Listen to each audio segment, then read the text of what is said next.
إن الحمد لله وصلي وسلم على نبينا مصطفى محمد صلى الله عليه وسلم وعلى آله وصحبه أجمعين أما بعد أعوذ بالله من الشيطان الرجيم بسم الله الرحمن الرحيم സൂറ അൽ അംബിയ 25-ാമത്തെ ആയത്ത് ആ വിശദീകരണം നോക്കൂ. വമാ അർസൽനാ മിൻ ഖബ്ലിക് വമാ അർസൽനാ നാം അയച്ചിട്ടില്ല. അല്ലാഹു സുബ്ഹാനഹു തആല പറയുകയാണ് മിൻ ഖബ്ലിക് നബിയെ താങ്കൾക്ക് മുമ്പ്, മുഹമ്മദ് നബിയെ താങ്കൾക്ക് മുമ്പ് നാം അയച്ചിട്ടില്ല. മിൻ റസൂലിൻ റസൂൽമാരിൽ നിന്നും ഇല്ലാ നൂഹി ഇലൈഹി അദ്ദേഹത്തിലേക്ക് അവനിലേക്ക് ദിവ്യബോധനം നൽകിക്കൊണ്ടല്ലാതെ, ആ റസൂലിലേക്ക് ദിവ്യബോധനം അതായത് വഹീ നൽകിക്കൊണ്ടല്ലാതെ. എന്താണ് ആ വഹീന്റെ രൂപം?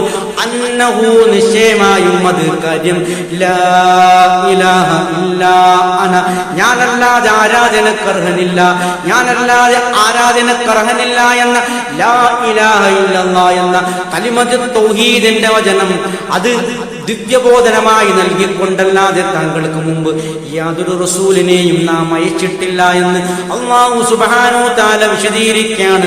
എന്താണ് ഈ പറഞ്ഞതിന്റെ അർത്ഥം?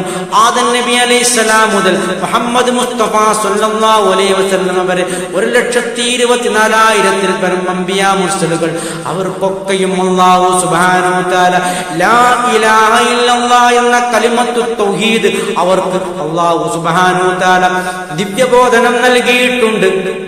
അത് അല്ലാഹു തആല വഹിയായി അറിയിച്ചിട്ടുണ്ട്. അത് ജനങ്ങളിലേക്ക് അവർ പ്രബോധനം ചെയ്തിട്ടുണ്ട് എന്നൊക്കെയാണ് ഇത് വിശദീകരിക്കുന്നത്. ഇത് ആദ്യമായി സംഭവിക്കുന്ന ഒരു സംഭവമല്ല. ഇത് എന്നോ തുടങ്ങിയതാണ്.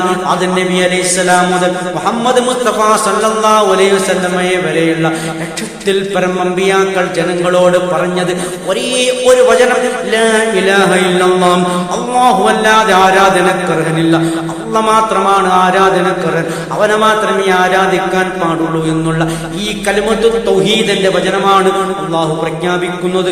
ഇല്ലാ അന ഫഅ്ബുദൂൻ, ഇല്ലാ അന ഞാനല്ലാതെ, ഫഅ്ബുദൂനി അപ്പോൾ എന്നെ ആരാധിക്കണം. അതുകൊണ്ട് അല്ലാഹു അല്ലാതെ ആരാധനക്കർഹനില്ലാത്തത് കൊണ്ട് അല്ലാഹുവിനെ മാത്രം ആരാധിക്കണം എന്ന് പറഞ്ഞുകൊണ്ടാണ് ഈ വചനം അവസാനിക്കുന്നത്. ഇത്രയുമാണിതുമായി ബന്ധപ്പെട്ട് വിശദീകരിക്കാനുള്ളത്. സത്യമായി മനസ്സിലാക്കുന്ന സജ്ജനങ്ങളിൽ നിന്ന് അല്ലാഹു ഉൾപ്പെടുത്തി അനുഗ്രഹിക്കുമാറാകട്ടെ. ആഖിറു ദഅവാനാ അൽഹംദുലില്ലാഹി റബ്ബിൽ ആലമീൻ.